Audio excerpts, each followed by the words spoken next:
noches. Ahora sí le damos la más cordial de las bienvenidas a un programa más de Sobre la Mesa, en el que les prometimos y vamos a tener hoy una conversación con el señor presidente electo de la República, el señor Luis Guillermo Solís. Muchas gracias por la paciencia, agradecemos su atención desde su casa y pues también le agradecemos muchísimo la presencia a don Luis Guillermo aquí hoy en Sobre la Mesa. Gracias y muy bienvenido. Muchas gracias. Vamos a empezar de lleno con nuestro programa, pero antes quisiera preguntarle qué tal estos primeros días, don Luis Guillermo. Mire, estoy muy contento con lo que ha acontecido en esta primera semana, después de una elección que me emocionó mucho y que me compromete más con las y los costarricenses. Ha sido muy intensa, estamos finiquitando la selección del gabinete y esta es una obligación que siempre produce pues mucho sobresalto. Obviamente más sobresalto a quienes estoy pidiendo que me acompañen en esa labor tan difícil.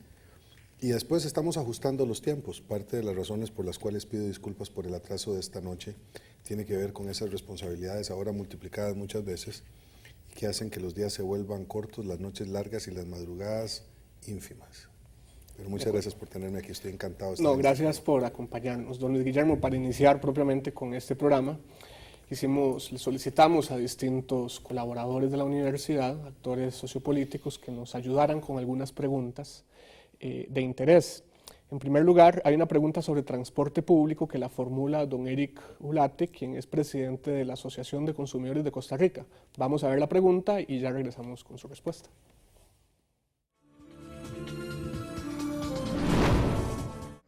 Don Luis Guillermo, muchas felicidades por su nombramiento y quisiera preguntarle cómo le va a garantizar a usted, a los costarricenses, usuarios del servicio de autobús, un servicio eficiente, ecológicamente sostenible y barato.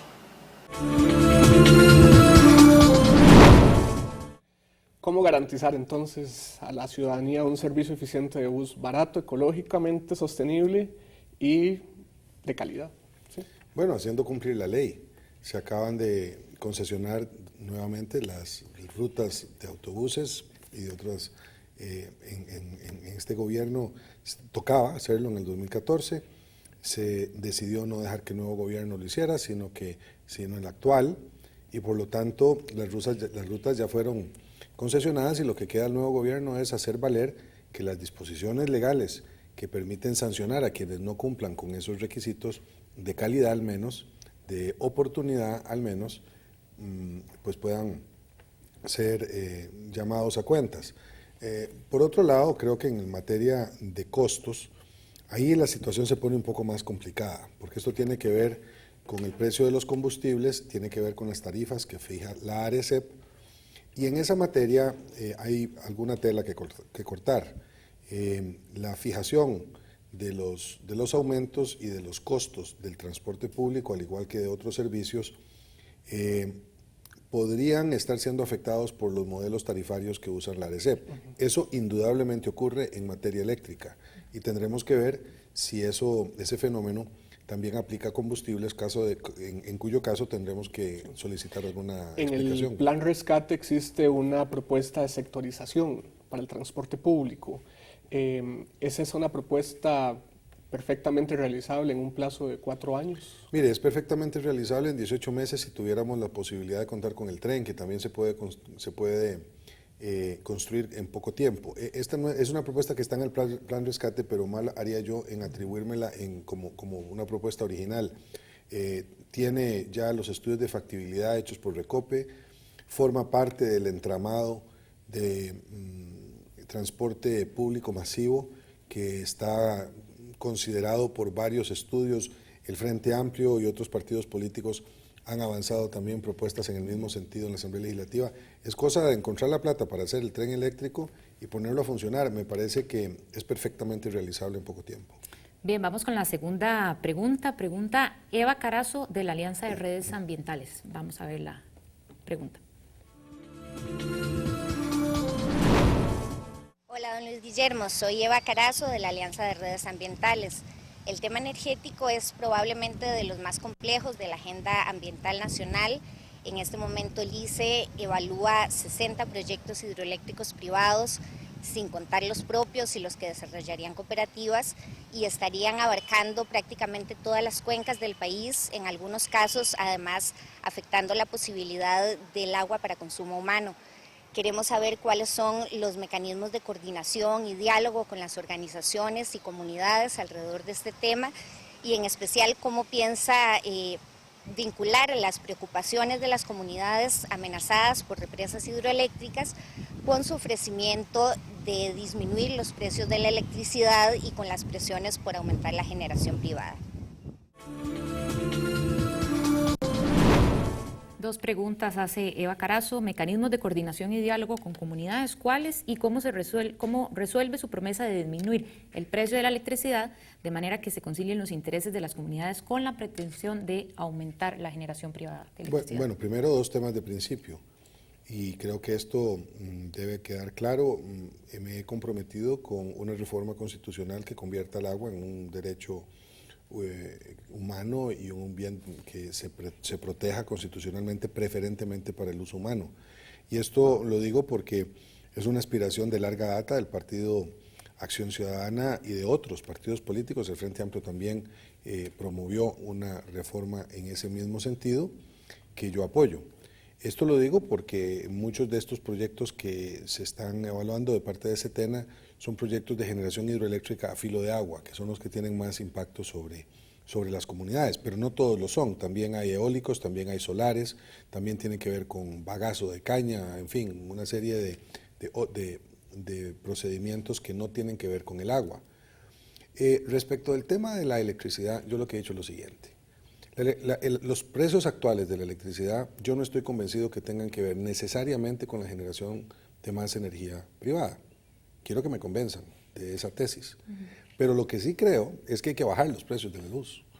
No solo porque es un factor que afecta la competitividad de las empresas, es que está afectando seriamente la vida de todas y todos los costarricenses. En esa línea, don Luis Guillermo, ciertamente recuerdo hace 10, 14 años más bien, se produjo el combo ICE y precisamente existen algunas hipótesis de que se vino abajo precisamente por el componente eléctrico, y un poco había mucha preocupación por la degradación de cuencas hidrográficas, el tema del consumo del agua. Entonces, la calidad del agua también. Entonces, parece que existe también una discusión abierta, el desarrollo de este tipo de obras versus las comunidades. Sí, pero hay otros factores. Por eso es que yo creo que tenemos que quitarnos un poco los atavismos y los estereotipos. Los precios de la electricidad están condicionados por los créditos que el ICE tuvo que contratar a corto plazo y con un alto interés, que ya maduraron y hay que pagar ahora los costos de esos cuando no se le permitía invertir de otra manera. Tiene que ver con el modelo tarifario de RECEP, tiene que ver con impuestos, tiene que ver con ineficiencias del ICE que se trasladan a los costos. Y tiene que ver con algo que yo no estoy convencido, y es que la generación eléctrica privada, que es mucho más abundante de la que necesita la red eléctrica costarricense, porque tenemos superávit en la producción de electricidad, baje los costos. Entonces, yo lo que he propuesto es a un grupo, y le pido a un grupo de trabajo integrado por mis equipos, que me digan cómo bajarle el precio a la luz. Punto. Y me digan cuáles son las 4 o 5 opciones para bajar el precio a la luz, nada más. Hay que bajar impuestos, hay que modificar los empréstitos del ICE, se puede generar más electricidad, se puede vender electricidad a Centroamérica. Lo que quiero es que la luz valga menos para que la gente en Costa Rica viva mejor, porque el costo de la electricidad genera un costo de vida mayor, tiene un impacto directo en el costo de vida. Y además elimina uno de los factores de competitividad mayores o los reduce, que es precisamente ese. Sí. Entonces me parece que es como una pregunta como muy normal, dígame cómo se baja la luz y bajamos la luz. Sí. Porque la luz tiene que ser más barata en un país que produce electricidad limpia desde hace más de 40 años. Sí. Eso nos lleva a la siguiente pregunta, que tiene que ver con el tema de reactivación económica y competitividad. Es don Juan Ramón Rivera, presidente ejecutivo de la Cámara de Industrias, quien la formula.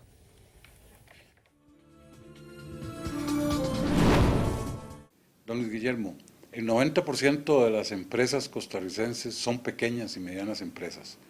Esas empresas en este momento están siendo agobiadas por una cantidad impresionante de trámites, tanto a nivel del gobierno central como de las municipalidades, que impiden que estas empresas se desarrollen, pero también impiden que otros nuevos emprendimientos se hagan empresas y que puedan dar empleo y que puedan aumentar la productividad de este país. ¿Qué piensa hacer usted para eliminar tantos trámites innecesarios que agobian a nuestras pequeñas y medianas empresas?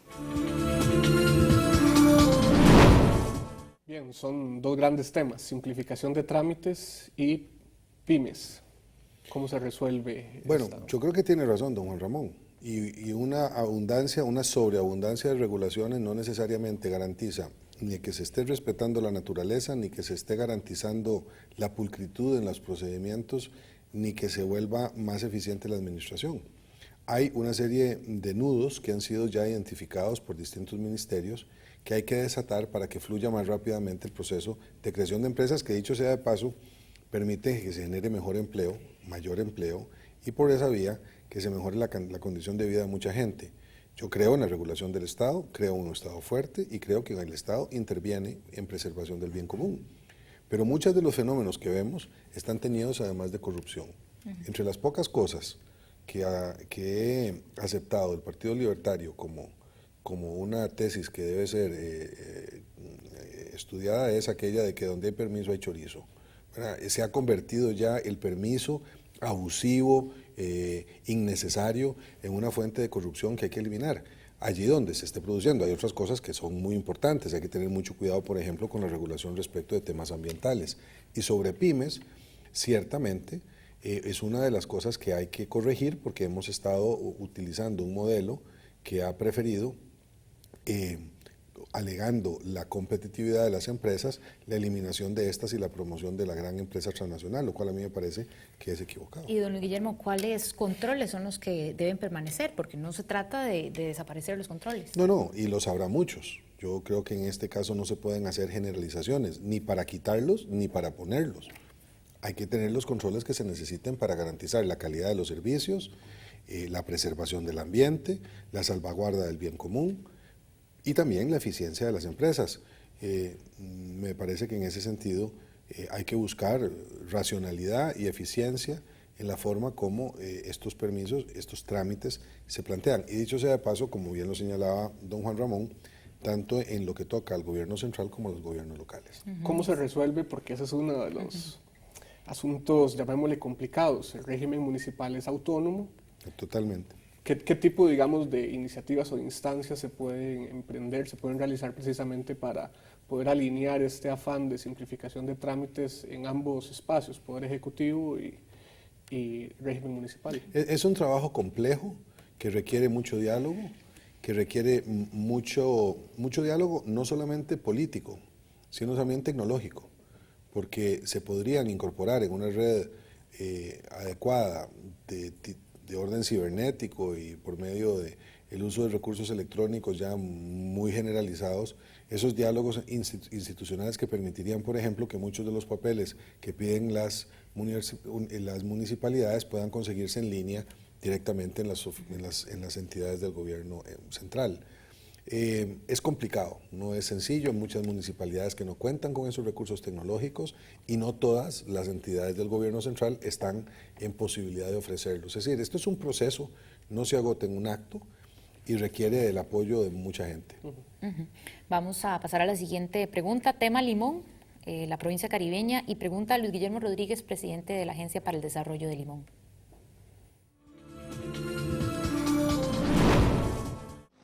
Don Luis Guillermo, hace ya 3 años hemos venido trabajando para convertir a Limón en un verdadero polo de desarrollo.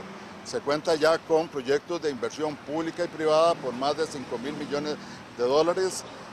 Se cuenta con un estudio de competitividad y de desarrollo integral debidamente actualizado y están definidos los proyectos complementarios que acompañen a esa gran inversión. Si eso se da, la región estaría en capacidad de crecer en un 10% anual por los próximos 10 años. Ahora estamos trabajando en una propuesta de estrategia adecuada de ejecución y en promover una gran organización regional que aglutine a todos los sectores involucrados. ¿Estaría usted de acuerdo en recibirnos, en escuchar nuestra propuesta y con su aporte mejorarla para el bien de la región? Bueno, pregunta don Luis Guillermo si estaría dispuesto a recibirlos, a conocer su propuesta de desarrollo de Limón y qué propondría además para mejorarla. Claro. Usted estuvo recientemente en Limón. Sí, precisamente estuve ¿nos allá. puede contar Más bien cuáles fueron los resultados? Más bien me ofrezco con mucho gusto de ir yo allá para que no tengan que venir ellos aquí. Creo que es lo que corresponde y además se moviliza menos gente y dejamos menos huella ecológica. No, me pareció muy buena la propuesta, muy interesante. 5.000 millones de colones es un montón de 5.000 de colones, dijo, de dólares. 5.000 millones, bueno, es una cantidad muy grande y efectivamente podría tener un impacto muy positivo en Limón. La verdad es que Limón no cuenta como si cuenta la zona norte y podría contar muy pronto la provincia de Cartago con el equivalente a esta propuesta que se está haciendo en Limón, que se llama una zona económica especial. Es un modelo interesante que ha gestionado el Instituto Tecnológico. A mí me parece muy importante que las regiones hagan sus planes estratégicos de desarrollo, que estos reflejen la participación la más amplia posible de las entidades académicas, empresariales, sociales, de las organizaciones ambientales, de las poblaciones, en el caso de Limón, afrodescendientes, indígenas, con el fin de garantizar que estas actividades se pueden poner en ejecución con una gran fuerza. Siempre ha habido tentación en Limón del gobierno central de decir qué es lo que tienen que hacer. El proyecto Limón Ciudad Puerto, por ejemplo, es uno de esos ejemplos. Sí, de hecho, Así iba a es que- preguntarle eso, ¿cómo asegurar que estas iniciativas no acaben en buenas intenciones, como fue precisamente esta, Limón Ciudad Puerto? Bueno, eso solo se logra si efectivamente las iniciativas son el producto de estos diálogos multisectoriales, plurisociales, que reflejan al final de cuentas una voluntad que va más allá del gobierno central.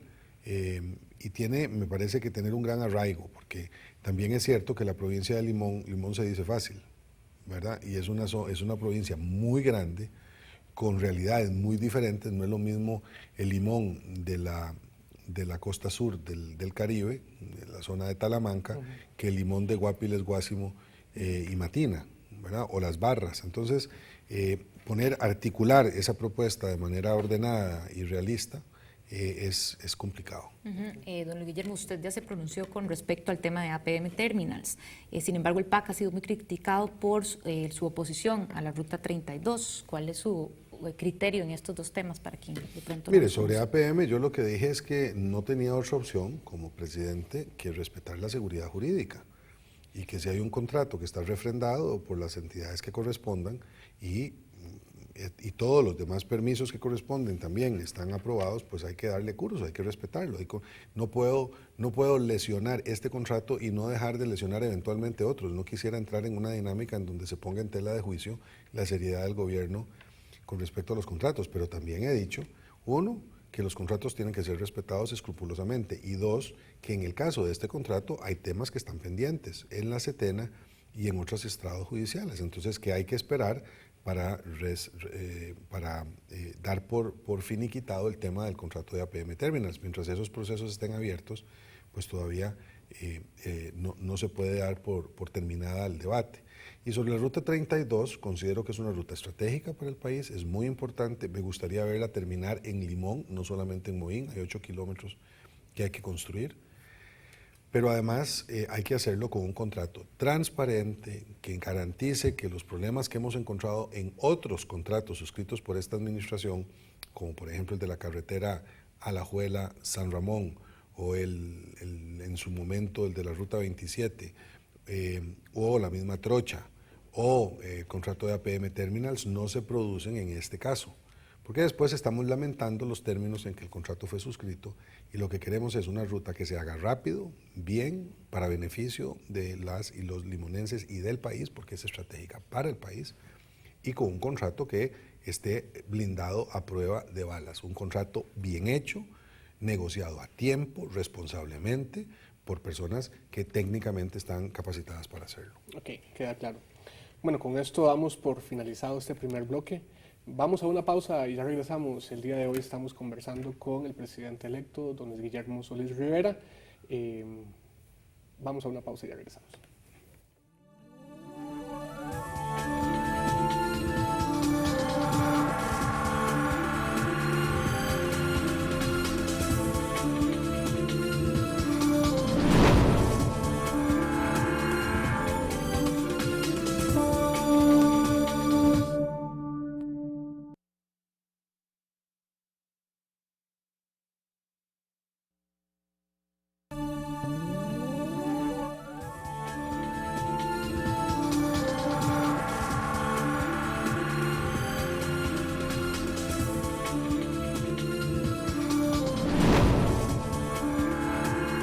Continuamos en Sobre la Mesa, hoy conversando con don Guillermo Solís, presidente electo.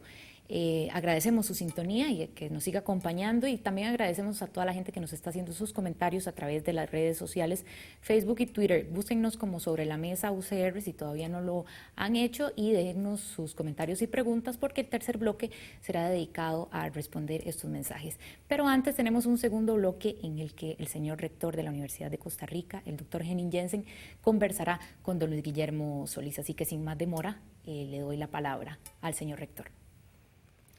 Muy buenas noches, don Luis Guillermo. Es un placer tenerlo en la Universidad de Costa Rica. Y antes de empezar con nuestro diálogo, quisiera transmitirle la enorme complacencia que esta institución siente, y es más que complacencia, es una gran alegría por su elección como presidente de la República.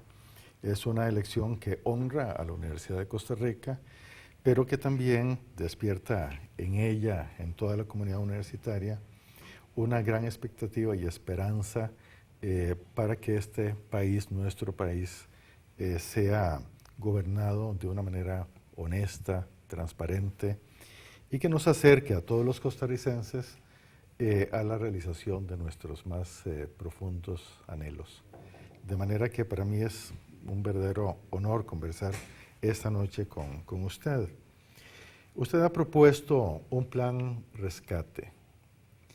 Rescatar es un verbo fuerte.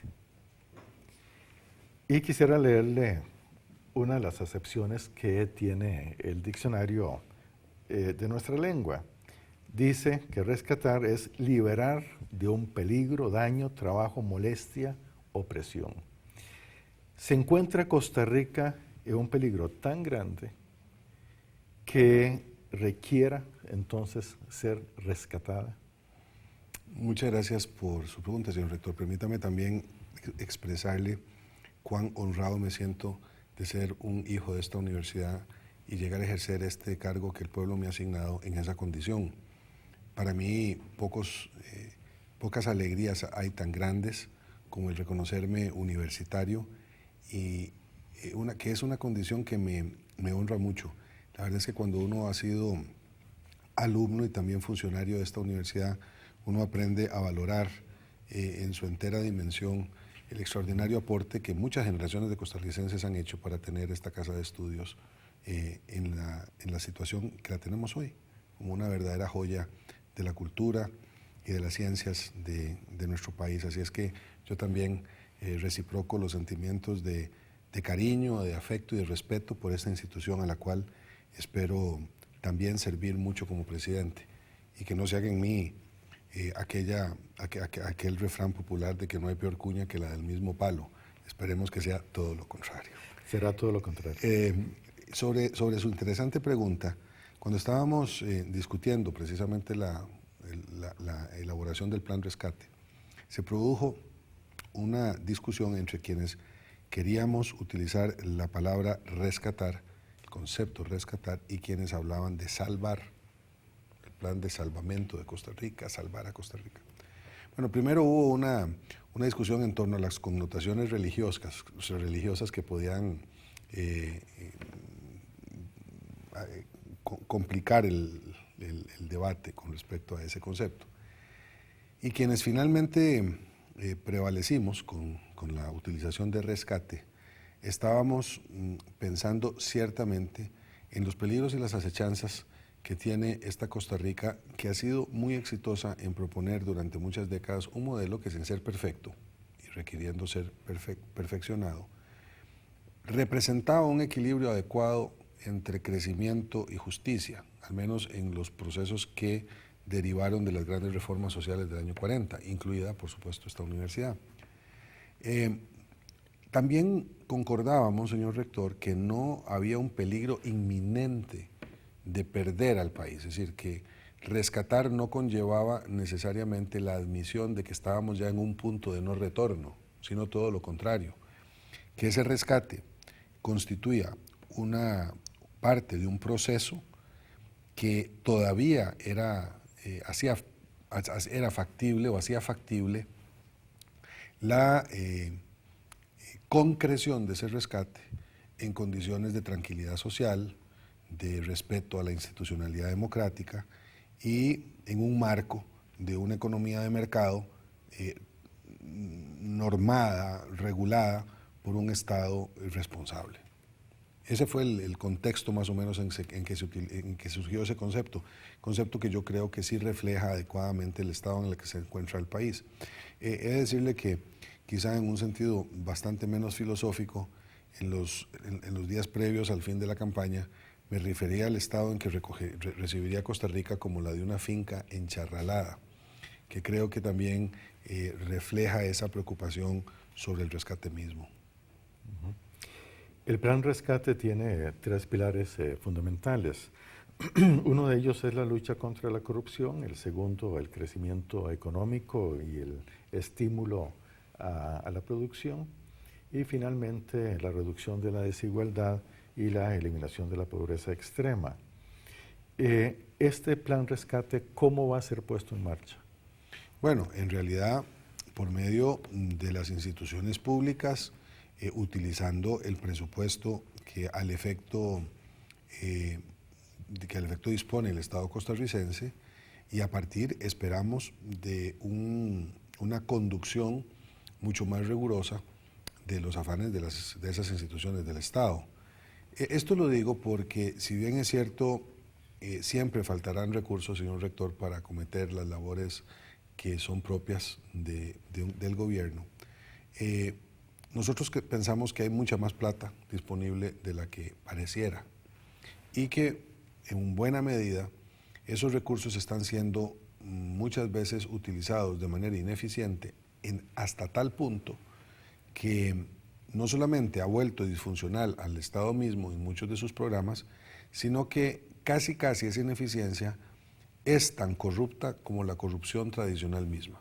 Es decir, que hay que entender que la corrupción que se expresa en su forma más burda, como el robo de los recursos públicos, tiene un equivalente en el caso costarricense de aquellos recursos de los cuales se dispone y no se utilizan bien, o simplemente no se utilizan del todo, como es el caso de los miles de millones de colones que todos los años permanecen sin ser invertidos por la subejecución presupuestaria. Entonces, ¿cómo se articulan en la práctica los 3 pilares? Bueno, garantizando que las instituciones funcionan bien. Ahora, eso de funcionar bien se dice fácil y no refleja realmente la complejidad en la que se encuentran muchas de estas instituciones, cuya ineficiencia es bien conocida o cuya cultura burocrática está llena de malas prácticas. Y parte del rescate que tenemos que acometer tiene que ver precisamente con eso, con la articulación institucional, con la gestión más eficiente de los recursos, con un uso más transparente de esos recursos y de los procedimientos requeridos para su inversión, y sobre todo con la incorporación de la gente al proceso de toma de decisiones, que al final de cuentas creo constituye uno de las mejores salvaguardas contra la opacidad y contra la corrupción. El muy conocido y famosísimo filósofo alemán Walter Benjamin utiliza para referirse a fenómenos como el de rescatar el término de redención, que es un término eminentemente teológico, sí. Pero Benjamin lo utiliza en términos estrictamente profanos. Y lo que él quiere decir es que existe un potencial en la historia de la especie humana que permite percibir como algunos chispazos de una vida mejor. Y esos chispazos de una vida mejor, el potencial para lograrlo, de una vida buena, se encuentra efectivamente presente en la historia costarricense. Tenemos una historia que en muchísimos sentidos es ejemplar y es un ejemplo para todas las naciones del mundo. Entonces, el rescatar, yo también lo entiendo en esos términos profanos, como recuperar las potencialidades reales que tiene Costa Rica para resolver muchos de sus problemas que se han vuelto ciertamente agobiantes. Hemos tenido en estos días la noticia de que Intel se va de Costa Rica y eso tiene un impacto sin duda muy importante sobre la economía costarricense.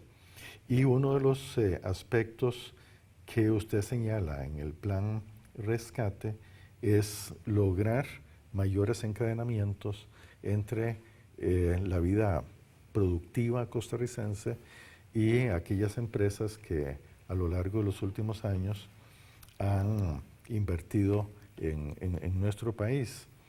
Este encadenamiento es ciertamente uno de los aspectos que yo también considero muy importante y que debe ser logrado. Pero ¿cómo hacerlo? Le cuento que desde la perspectiva universitaria, entre las medidas que yo he tomado ha sido elevar significativamente la capacidad investigativa de nuestra universidad, invirtiendo en equipamiento de muy alta tecnología. Eso no es el caso, sin embargo, en todas las empresas nacionales. ¿Cómo se imagina usted cómo impulsar esta necesidad de encadenamiento en la industria nacional, encadenamiento con la industria transnacional aquí asentada? Esa es una pregunta muy interesante, pero no puedo evitar la tentación de referirme a su cita de Benjamin, señor rector, porque leía hace unos meses un libro del científico y filósofo, creo más científico que filósofo, pero muy filósofo también, Eduardo Punset, que es catalán. Un libro muy interesante, un librito relativamente pequeño sobre la alegría, sobre la felicidad, más que la alegría, la felicidad. Y en parte del libro él se pregunta, como conclusión de sus observaciones, ¿cuál es la felicidad mayor? Es decir, ¿dónde está la esencia de la felicidad? Entonces, haciendo un recuento que lo lleva por la biología humana hasta los orígenes mismos de la vida, llega a la conclusión, junto con otros científicos, que en última instancia, la felicidad total, la felicidad plena, no está ni en la comida, ni en el sexo, ni en la belleza, sino en la ausencia de miedo. Eso es lo que dice Punset, que la felicidad original, primigenia, tiene que ver con la ausencia de miedo. Yo creo que, en cierto sentido, la felicidad de un país como Costa Rica ha tenido mucho que ver con eso. Hemos logrado erradicar el miedo del proyecto de desarrollo, el estilo de desarrollo, el modelo de desarrollo, no sé cómo llamarlo. Miedo a la violencia, a la guerra, miedo al hambre, ha sido la búsqueda de la felicidad, alejándonos de esto que produce incertidumbre, miedo, lo que yo creo que ha hecho a este país un país próspero y en cierto sentido desarrollado, bastante menos que otros, pero mucho más que la mayoría en nuestra región. Entonces, bueno, lo coloco ahí porque me recordó mucho esta cita suya, esta otra lógica de la alegría, de la felicidad como un factor determinante. Respecto de los encadenamientos, en realidad han encadenado poco las empresas en zona franca. Es muy poco y lo admiten las propias empresas. Sí, es un objetivo que la Asociación de Empresas en Zonas Francas coloca siempre como uno de los más importantes de su gestión, porque, y bueno, en un caso como el de Intel, los encadenamientos, por dicha, no eran tantos, porque si no el impacto de su salida habría sido devastador. De hecho, se fue reduciendo el peso específico de Intel en las propias exportaciones costarricenses, pasando de casi un 40-50% a un 20% o menos en estos momentos. ¿Cómo encadenar? Pasa por invertir en ciencia y tecnología. Creo que la innovación es un tema fundamental. No pueden encadenarse a estas empresas de alta tecnología en zonas francas, pymes y mipymes, que no tengan una cierta característica de sofisticación tecnológica. Se logra por medio de la educación, de personas que tengan el emprendimiento adecuado para participar en este encadenamiento, y se logra también con un entendimiento mayor en el momento de la firma de los contratos de las corporaciones en zonas francas entre el gobierno y estas, de manera tal que eso se prevea como un objetivo específico de su instalación en el país. El tiempo, el tiempo vuela y parece que mucho más rápidamente en la televisión que en cualquier otro medio. Hubiera tenido el deseo de hacer una última pregunta, pero eso es una pregunta de un tipo mucho más personal. Usted es un ávido lector, compartimos esa gran afición por la lectura. Ahora, como presidente de la República, ¿no lamenta usted que no va a tener tanto tiempo para leer las tantas novelas que usted ávidamente digiere? Lo lamento y lo lamento muchísimo, señor rector. Muchas gracias, don Luis Guillermo. Muchas gracias a usted. Un placer. Sí, muchas gracias a ustedes, señor rector y don Luis Guillermo. Vamos a ir a una pausa, ya regresamos con el bloque dedicado a preguntas que han formulado vía redes sociales. Estamos con el programa que hemos denominado de la campaña al ejercicio del gobierno 2014-2018, conversación con el presidente electo Luis Guillermo Solís Rivera. Ya regresamos.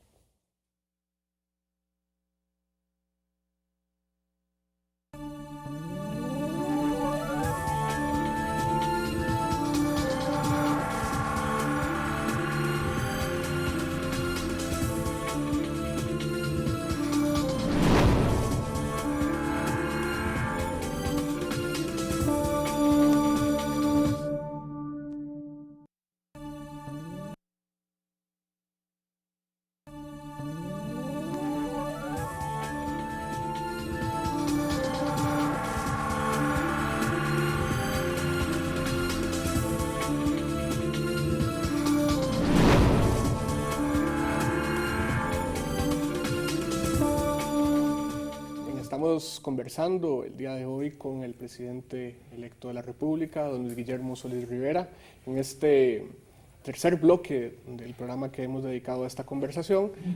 Hemos abierto un espacio para que mediante redes sociales, ustedes que están en casa, ustedes que tienen acceso al internet, pues puedan hacernos llegar sus preguntas. Vamos con la primera.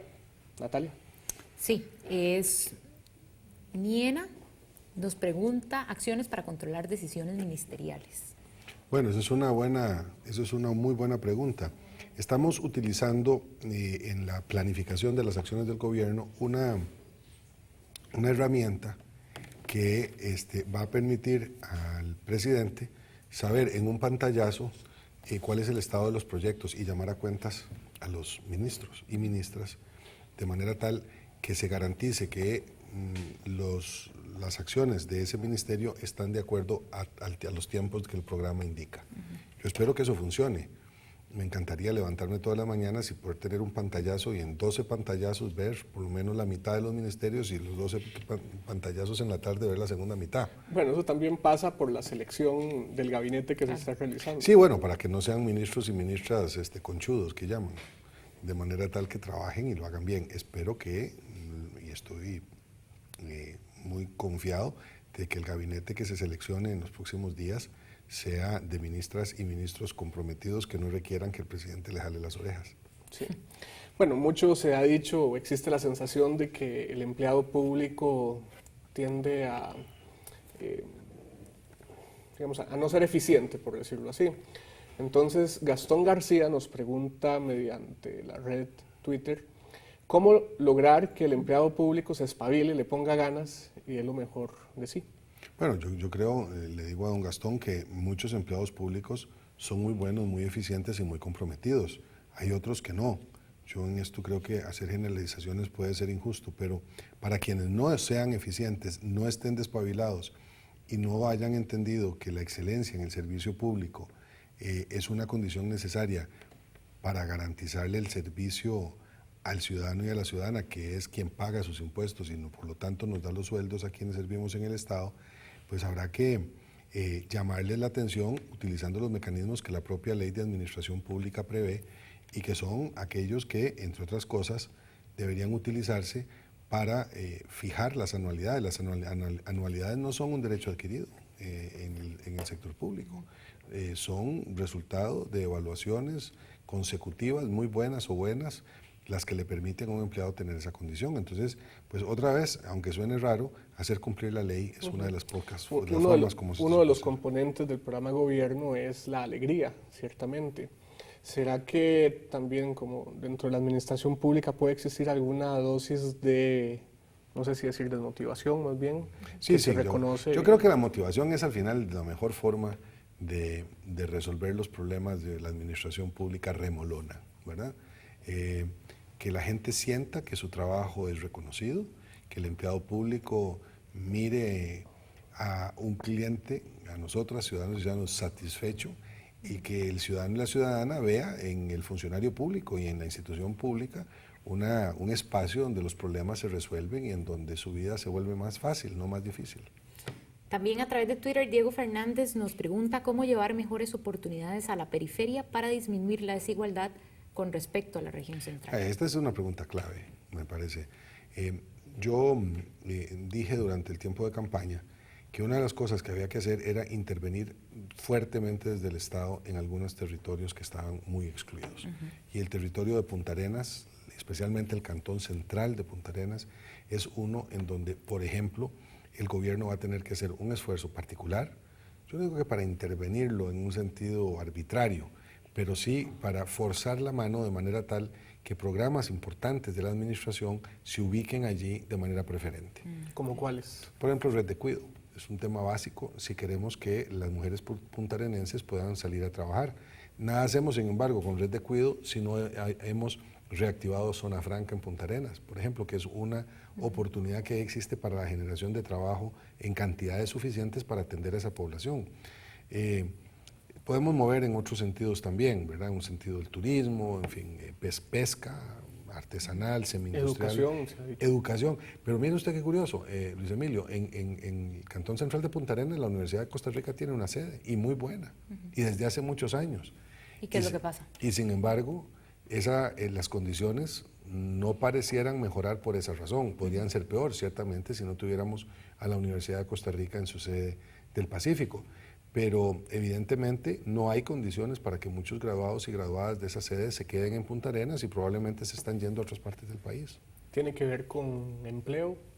Fundamentalmente tiene que ver con empleo y con un ciclo ya muy recurrente de violencia y miseria que se ha entronizado en enormes colectivos urbanos en torno a la Gran Chacarita. A mí me parece que esto es una situación verdaderamente crítica que podría depararle al país grandísima violencia social si no se atiende con urgencia. Uno de los temas que ha ocupado la agenda en buena parte de esta administración es el de la crisis de la Caja Costarricense de Seguro Social. En esta dirección, Andrés Lizano, vía también la red social Twitter, pregunta qué interés tienen por el apoyo a la atención primaria de salud. El más alto interés, Andrés, el más alto. Ciertamente la red de atención primaria es la que podría desfogar muchas de las aglomeraciones de pacientes en las otras partes del sistema. Esto significa que hay que mejorar los servicios de los EVAIS, insistir mucho en la medicina preventiva. Durante la campaña, Rodolfo Pisa hizo una propuesta que a mí me llamó la atención. Y después hablando con él, ya de forma fuera de cámaras, me decía que le parecía un poco el modelo venezolano que debíamos aplicar en el sentido de PISA, no digo yo. ¿Y en qué consiste? No, en tener además de los EVAIS a lo que él identificaba como médicos de barrio, que pudieran entrar más lejos de donde entraba el EVAIS. Es más, evitar que muchos de los pacientes que terminaban en un EVAIS tuvieran que utilizar esos servicios.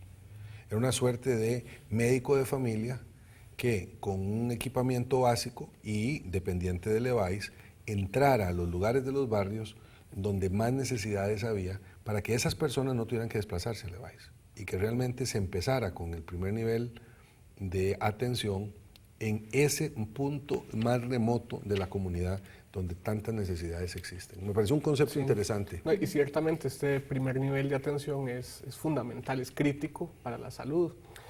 Lo menciono porque buena parte de la discusión sobre la caja, lo que se ha dicho es que no hay recursos para financiar ese primer nivel.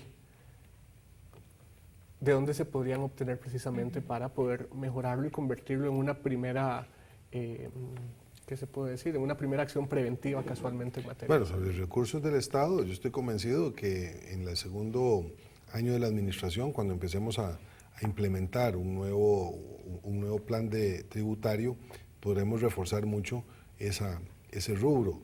El Estado tiene que pagar sus obligaciones con la caja, aquí no hay vuelta de hoja, el principal moroso de la caja es el Estado y nosotros tenemos que dar cuentas y pagar esa deuda.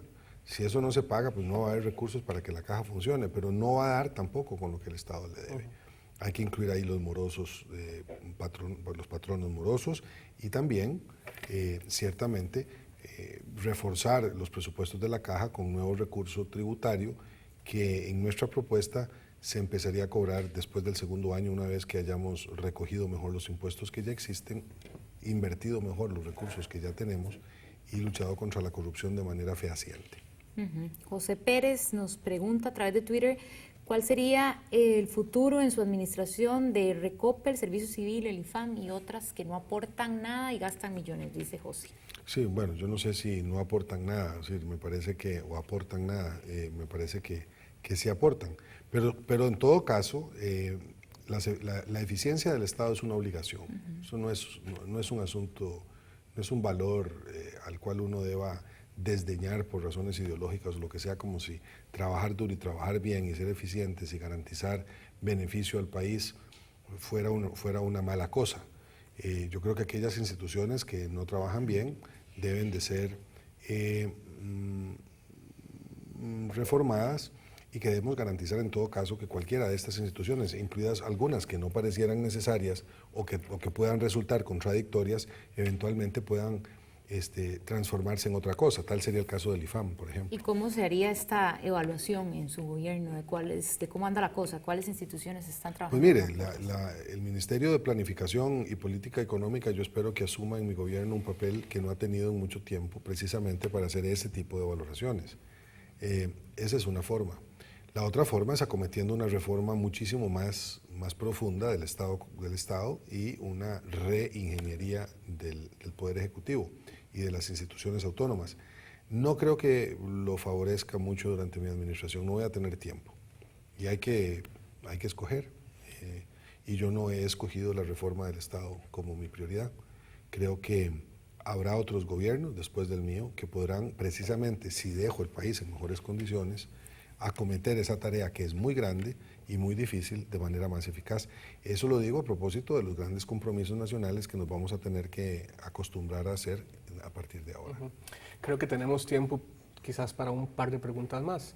Pregunta Carmen María Rojas González, si usted ve conveniente crear un instituto de protección y rescate de mascotas y que solo SENASA en este caso solo tenga que ver con animales de finca y de otro tipo. Mire, por el momento yo no crearía nueva institucionalidad estatal, me parece que no tenemos los recursos adecuados. Yo abogaría por educación, mucha educación a la población para que cuide bien sus mascotas en forma privada, individual y que SENASA pues, tutele lo que tiene que tutelar de acuerdo a la normativa. En todo caso hay toda una nueva ley sobre protección animal que yo creo que sería suficiente para garantizar un bienestar de las mascotas sin necesidad de crear más institucionalidad.